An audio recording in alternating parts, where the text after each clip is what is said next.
The idea of an old and new covenant is so ridiculous. If God pre-planned that the old was to be faulty and eventually done away with and replaced anyways, why not just start with a new one? And if the new covenant came in to fix up the old covenant, what about all those people who lived before Jesus? These are some valid questions that need answering, and I think the best way we can approach this is by examining what Scripture actually says about the nature of these two covenants and the relationship between them. This is what we'll be addressing on this week's episode, so welcome to the Bible Uncut. 1, 2, 3, 4.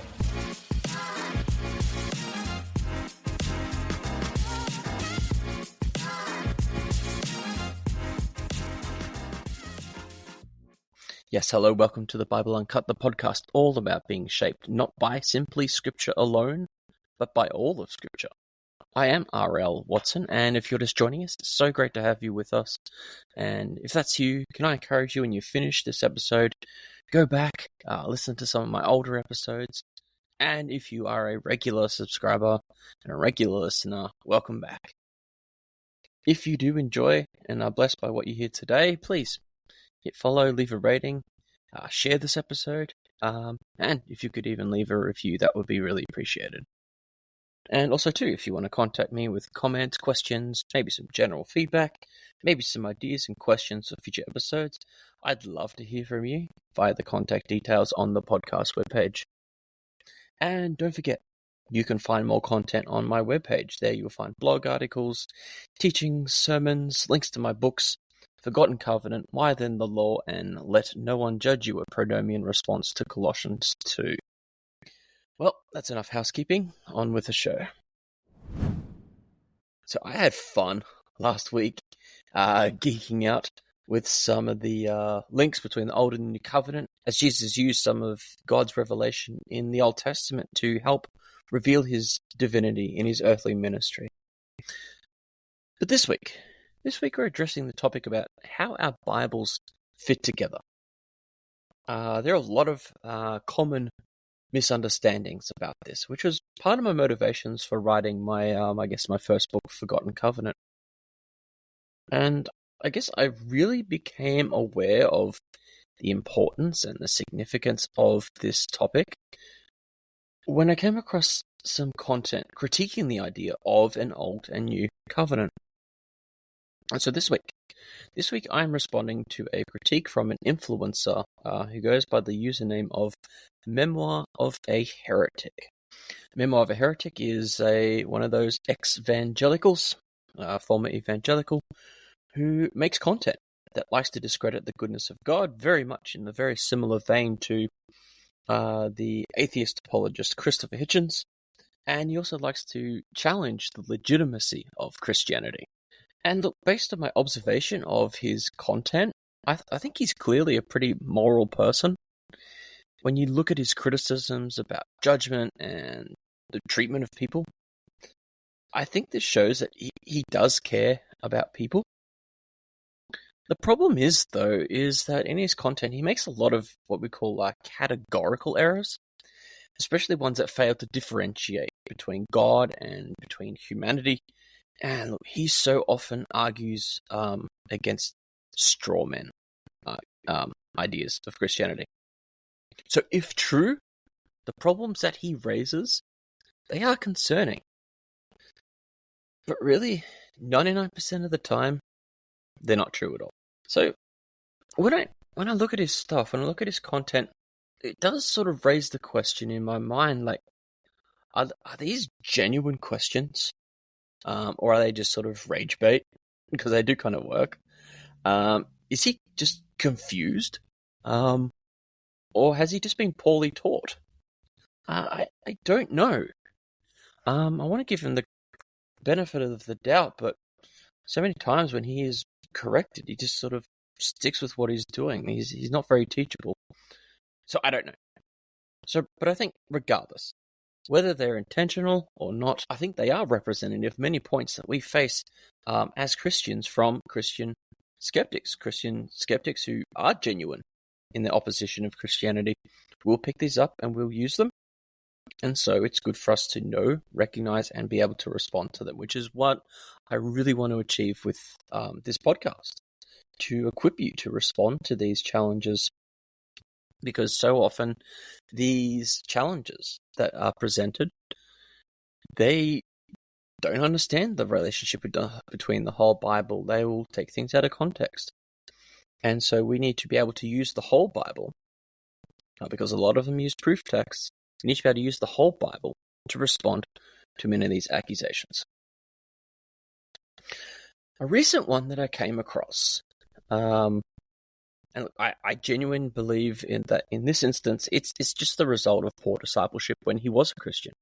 When he was in a church, he was taught incorrectly, or poorly, might be a better word. And look, what he says is, I guess, it's the honest outcome. The honest outcome of taking something that I hear many Christians say about the Old Covenant, and he takes it to its logical conclusion. So that's what I want to address today. Now, it was one of those, what do you call it, a B-roll video. You're just sort of standing there looking around, and you've got text on the screen. And there's more text in the description section. This is on Instagram. So there's no audio to play for you guys. So what I'm going to do is I'm going to read out the text in this post, in this reel. So I'm going to read it up. I'm going to point out, I guess, the underlying beliefs and influences that resulted in his argument. And then I'm going to respond to them and sort of, I guess, try to offer a balanced view, a more accurate understanding. So I guess you can call it the on-screen caption or text is what you heard at the start of the video. The idea of an, in quotes, old and new covenant is so ridiculous. If God pre-planned that the old was to be faulty and eventually done away with and replaced anyways, well, why not just start with a new one? This reflects the idea of the new covenant replacing the old covenant as if they were equal and chronologically sequential. And as we read the description and text of the reel, we see where this thinking leads us. And look, I think if that is the case, if they are equal and if they are chronologically sequential, he makes a decent point. Let's see what he has to say. So he said in the description text, think of how many young non-virgin girls were stoned to death, people unalived for working the Sabbath, animals needlessly sacrificed, how many slaves purchased and held forever, and rebellious children stoned to death before God was like, all right, new covenant time. Why wait for so long? Watching these people toil and sweat under this old covenant, not knowing the supposed peace and grace that Jesus was going to provide, it's like a weird, cruel joke, and generations of people suffered because of it. So here we see a number of things going on.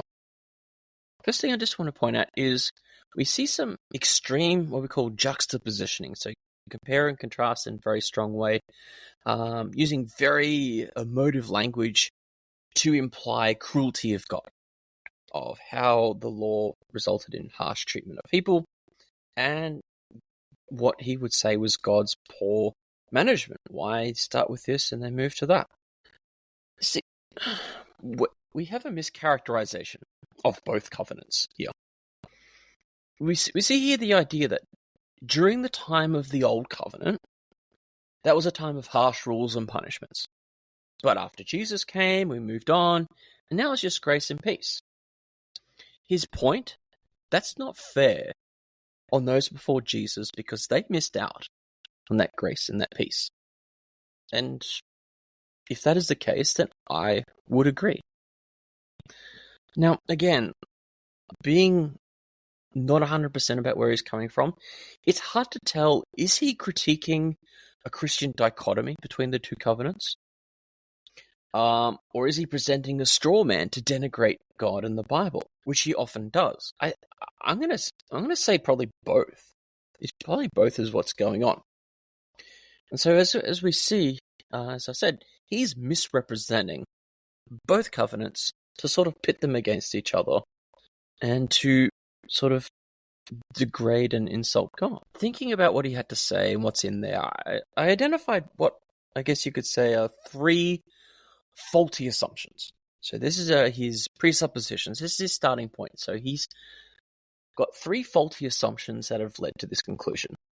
The first faulty assumption is that there is only one covenant at a time. This is wrong because many covenants overlap chronologically. I mean, you only have to look within the Old Testament, because when you were to just pick a random Israelite living in Israel about 1000 BC, about the time of King David, you have someone who is under the promises of the Noahic covenant, which applies to all people for all time, the promises of the Abrahamic covenant, and the promises and conditions of the Mosaic covenant. So that individual is under three covenants. But then if you were to look at maybe a king, maybe King Solomon, King Rehoboam, they're under four covenants. So the idea that there's only one covenant at a time, this is the product of what we call dispensationalism. Okay, we're in this part, now we're in this part, now we're in this part, is incorrect. And so because there's the belief that there's only one covenant at a time, well, obviously God did the old, okay, then he moved on to the new. That's not what happened.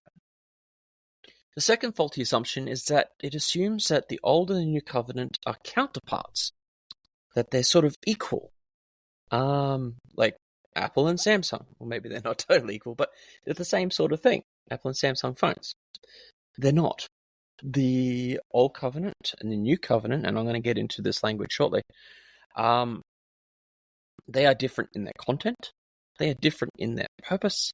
They are different in their nature. They are very, very different covenants. And so we can't think of them as being counterparts. And the third faulty assumption is that it assumes there was no grace before Jesus and there is no law after Jesus. As we go through the episode, I want to point out why these faulty assumptions are faulty in a bit more detail. But these are faulty assumptions that he's come to. Like if he was sitting in a church, listening to preaching and teaching, maybe part of a life group, having conversations with other Christians, consuming Christian content and media, that he come to these conclusions built on these three assumptions, it's not overly surprising when we consider the influences within, I guess you could say, Christian culture that led to those things. So the first influence is how we label our Bible, how we describe it.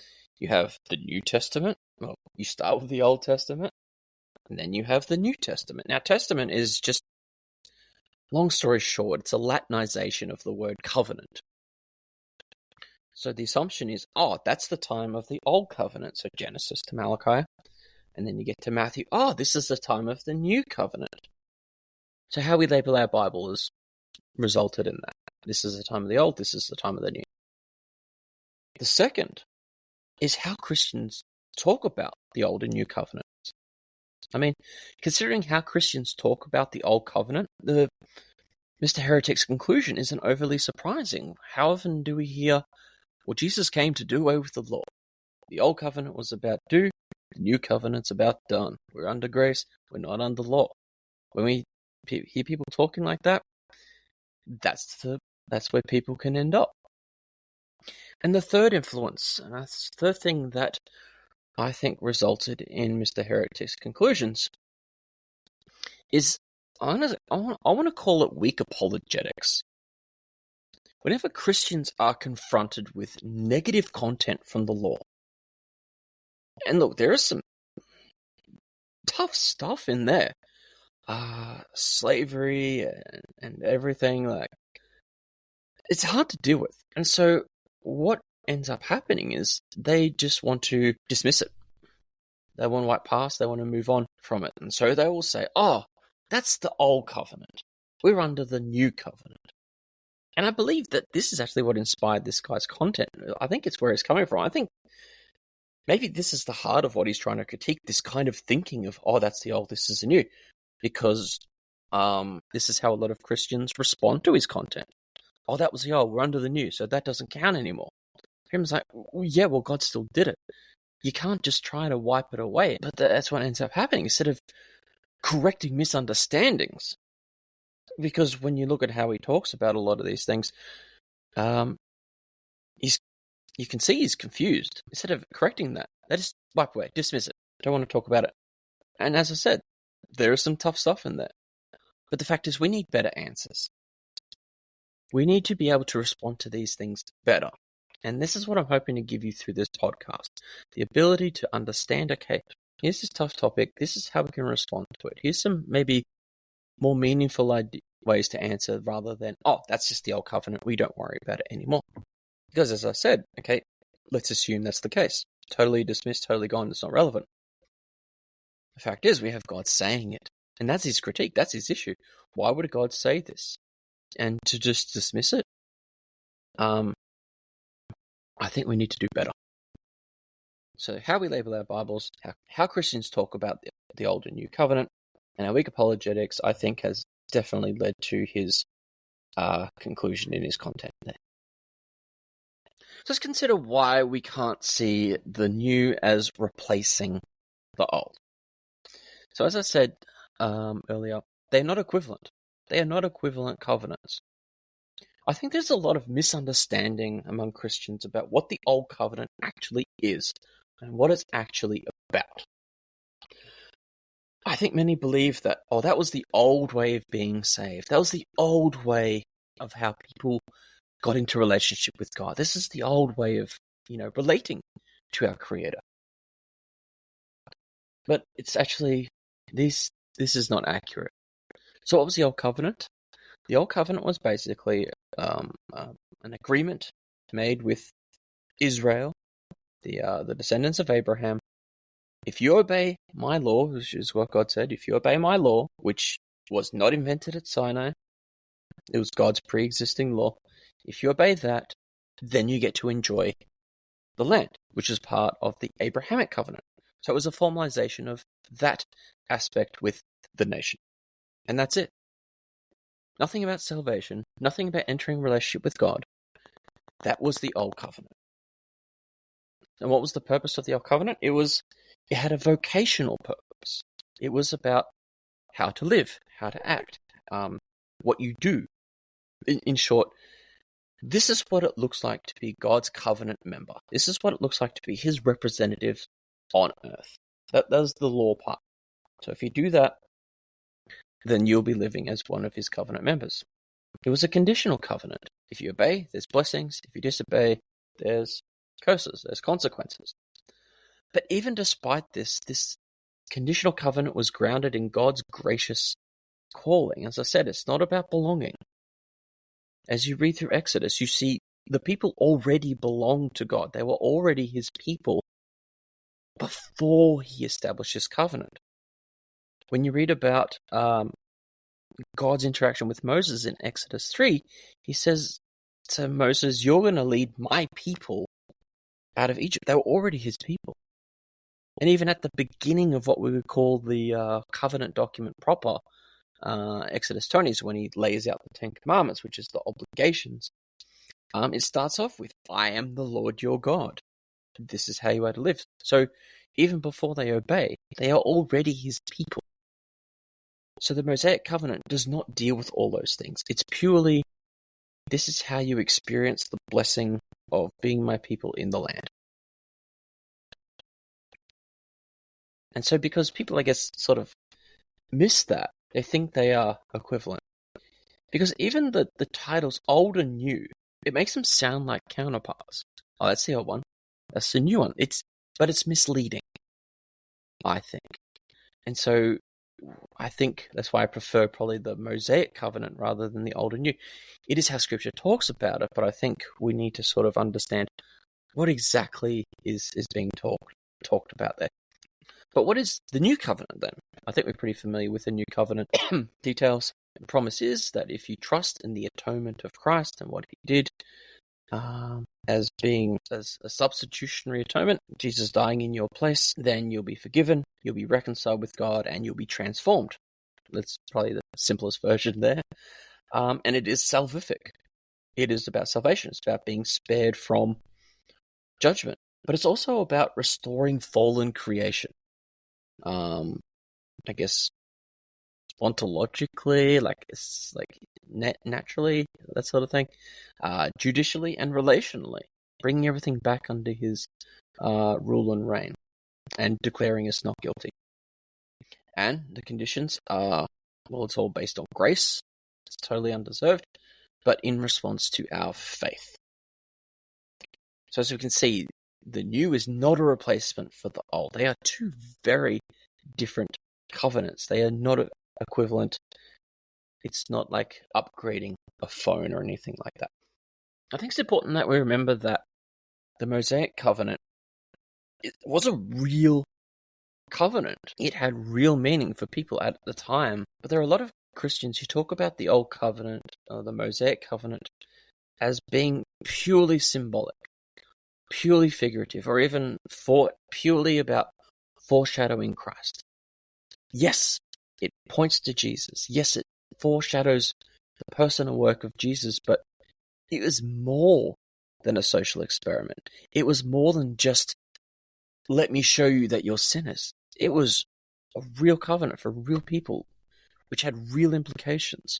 Because if this is the case, then you will come to a very similar conclusion as Mr. Heretic does. And I outlined this in my book, Forgotten Covenant. I just want to read you an extract from my book. When it comes to the Mosaic Covenant, I've encountered many negative evaluations and critique about it from a wide range of a number of Christians. The negative description usually takes the form of overly conflating it with the law, hyper-juxtaposing it with the gospel by saying that it's all about works, that it was a burden to the people, and by saying its principles and foundations are alien to the new covenant. In doing so, I believe that they have misunderstood the Mosaic covenant, typically because they have an overly simplistic understanding about its nature and how it relates to the biblical narrative. And skipped a bit. By approaching the biblical text through these lenses, they not only cut off this covenant from the rest of Scripture, but also the conclusion is often reached that the Mosaic covenant was a failed sociological experiment at best and a costly object lesson at worst. In the first instance, the claim is made that the covenant and law were there as an offer of reconciliation with God, but only ended up showing people they couldn't make themselves righteous. The second says it was there merely to point people to Christ, with no real meaning or purpose for its covenant members. A kind of 1500 years of Daniel-san practicing wax on, wax off, under the instruction of Mr. Miyagi, just to teach him how to block. Except in this film, Mr. Miyagi, to the shock and horror of Daniel, takes the freshly polished car to the wreckers. In either case, the Mosaic covenant is seen as some temporary project with limited or superficial meaning and significance. So what was the Mosaic covenant about? Well, as I said, the Mosaic covenant laid out a model for how God's covenant people were to function and how to live, and the laws that governed that, when followed, resulted in blessing to God, blessing to society, and blessing to the individual. Not just blessing in the case of, okay, you obeyed, I'm going to give you a reward. It actually made life good. It actually helped people. And it also honored and revered God. However, when we read Jeremiah 31, we see that the covenant that was made through Moses was not sufficient in and of itself to accomplish the true, genuine blessing of walking in God's ways. And so a different covenant is needed. So this is Jeremiah 31, starting in verse 31 to verse 34. Behold, the days are coming, declares the Lord, when I will make a new covenant with the house of Israel and the house of Judah. Not like the covenant that I made with their fathers on the day when I took them by the hand to bring them out of the land of Egypt, my covenant that they broke, though I was their husband, declares the Lord. For this is the covenant that I will make with the house of Israel after those days, declares the Lord. I will put my law within them, and I will write it on their hearts, and I will be their God, and they shall be my people. And no longer shall each one teach his neighbor and each his brother, saying, Know the Lord, for they shall all know me. From the least of them to the greatest, declares the Lord. For I will forgive their iniquity, and I will remember their sin no more. So what we see here in Jeremiah 31 is that God has laws, and these laws are a reflection of his righteous character. So we can't just push the laws away, because if you push the laws away, you'd have to deny his righteous character. And he wants people to walk in these ways because these ways are what bring blessing to people, what brings blessing to society, and what honors him as we should. But the problem is the sinful nature of humanity meant that people can't keep it. People can't obey it. However, by the work of the Spirit under the new covenant, we become transformed as God writes his law on our hearts. And did you catch that in Jeremiah 31? I'll write my law. Remember, it's in the context of talking about Sinai. Law on our hearts. The law does belong to the new covenant. Paul sort of expresses this in a similar way in Romans 8. He says that the mind that is set on the flesh, so not the spirit, so set on the flesh, is hostile to God, for it does not submit to God's law. Indeed, it cannot do that. So I think, based on this understanding, that if we want a more accurate counterpart to the new covenant, I think the old covenant is when we're still under the covenant effects of Adam and in our sinful nature. And this reflects the language of the old man, new man, that Paul uses a little better. So if the law is a part of the new covenant, I think this raises an important question. Does that mean we have to keep all of the law? And Mr. Heretic, in his content that we read before, he pointed out some extreme laws. And I think to address these probably needs their own episode to give you any sort of really deep and meaningful response, but maybe just a quick overview answers we'll have to do in this space. So what about the stoning and those sort of punishments? What do we do with that? We need to remember that these consequences for sin and rebellion were only for select transgressions of certain laws, which had a significant negative effect on wider society, and that were grievously evil. But these were to be exercised by spirit-filled judges in a theocracy, which the church currently is not. So, no, we don't have to go around stoning people for working on the Sabbath. We also need to remember that these are like the maximum penalty. There wasn't prescribed, you must do this. In a lot of cases, it was the maximum punishment. You mentioned slaves. What about slaves? Do we have to continue trading slaves? What we need to realize is that the law, as given when it was revealed formally through Moses, it applied the principles of the Torah to cultural practices of the time. So the law forbade the capturing of people and turning slaves into property and mistreating them. It actually forbade these. So whenever people talk about slavery, they talk about a very anachronistic definition of slavery. Yes, abuses happened. I talked about this in our misreading Paul episode, but it is often misinterpreted. What it did allow is the law allowed people to sell themselves into servitude to repay debts and avoid bankruptcy in a society without welfare, and where people didn't have jobs like we do today. And what about the sacrifices? Was that a waste? Did all these, probably millions of animals die for no reason? So although the sacrifices, yes, they pointed to Jesus, they let us know what Jesus was going to do, they still served a very practical purpose. And that purpose was cleansing spiritual impurities from holy places caused by sin. Now, we no longer need these sacrifices because there's no more temple. But why have them at all? It was necessary because there was a temple as a holy space which needed to be kept clean, if you will. And it wasn't a waste because it served a purpose. All you have to do is look back the 17th, 18th century and just the pervasiveness of whale oil, how common it was.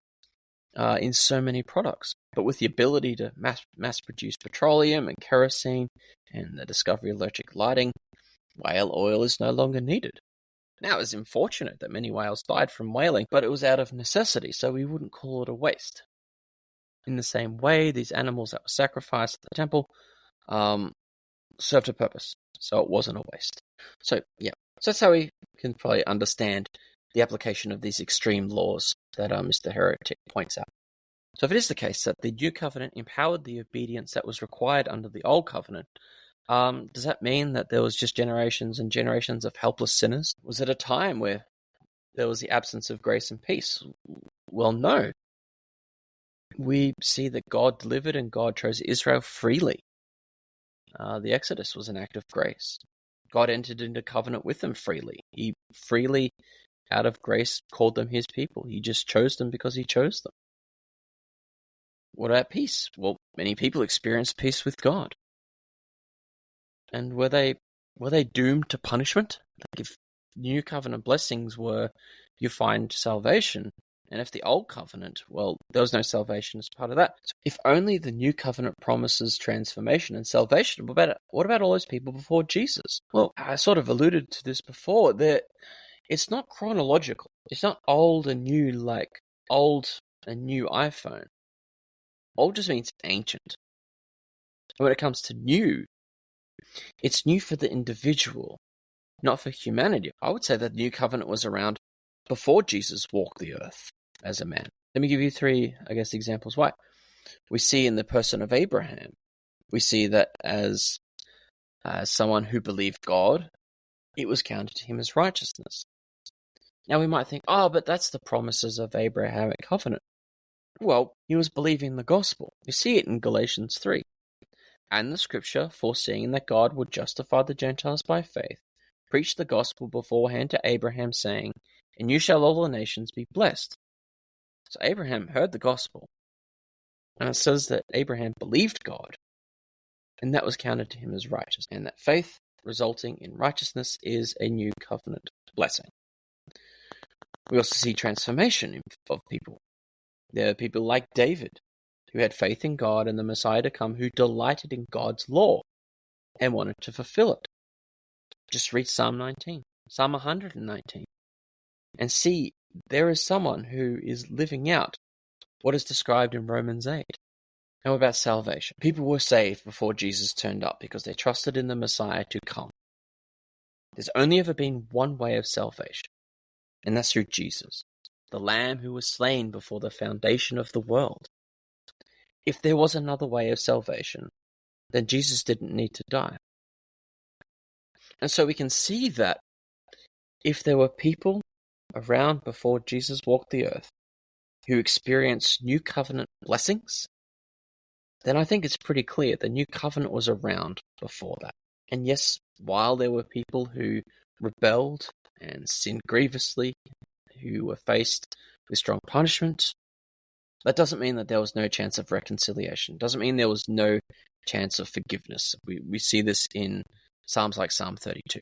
So while Mr. Heretic's content seems to be nothing more than burning straw men, I think his critique is a reminder for Christians to think about how they talk about the Mosaic and the New Covenant. Firstly, we can't just dismiss uncomfortable things as, that's the Old Covenant. I think we need to take the time to develop good apologetics because most of these are misrepresentations. So we need to understand them, but we need to know how to address them. Because a lot of them, when you actually look at them, we don't need to dismiss them. And I think that's where a more powerful apologetic can be. The second is, we've got to stop talking about the new replacing the old. Yes, we can talk about it, describe it as fulfilling everything that the Mosaic covenant intended, but they both serve very different purposes. And thirdly, we can't limit the new covenant to a time period. The new covenant is the eternal promise of God for forgiveness, reconciliation, and transformation, which is something that has been experienced by people from the beginning. So thank you for listening in to this week's episode. I hope that I've been able to maybe help us understand the Mosaic and the New Covenant better, not just in what they're about, but how they relate to one another. my hope is that when you read and study the Word, you can understand more deeply what's happening when they're talking about these covenants. If you have been blessed and encouraged by this episode, please share it with someone who you think would find it useful and blessing as well. So, I'll be back, God willing, next Thursday with another episode of this show. I am R.L Watson, and this has been the Bible Uncut.